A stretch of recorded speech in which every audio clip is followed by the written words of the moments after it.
રાજકોટ શહેરમાં મિલકત સંબંધી ગુનાઓ બનતા હોય જે બાબતે પોલીસ કમિશનર શ્રી બ્રિજેશ કુમાર ઝા સાહેબ, additional police commissioner Shri Mahendra Bagadiya સાહેબ તેમજ નાયબ police commissioner zone 2 Shri Jagdish Bangarwa સાહેબ નાઓ દ્વારા મિલકત સંબંધી ગુનાઓ ડિટેક્ટ કરવા માટે ટીમ બનાવેલી, જે અન્વયે રાજકોટ મ્યુનિસિપલ કોર્પોરેશન હેઠળના જે સીસીટીવી કેમેરા લગાવેલા તેના આઉટડોર યુનિટ ખાતે બેટરીઓ લગાડેલ હોય જે બેટરીઓ ચોરતી 3 ઇસમોને પકડી લેવામાં આવેલ છે અને તેઓના પાસેથી 29 બેટરીઓ રિકવર કરવામાં આવે છે.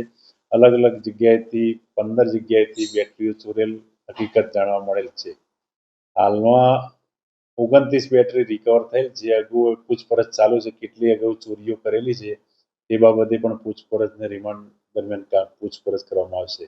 આરોપી સુરેશભાઈ લાલુભાઈ ચારોલિયા તેમજ ધીરુભાઈ જીલુભાઈ વાજેલિયા તેમજ એક બાળ આરોપી છે, કાયદાના સંઘર્ષમાં આવેલ બાળક છે અને આરોપીઓ અગાઉ બે વખત ચોરીના ગુનામાં સંડોવાયેલ છે.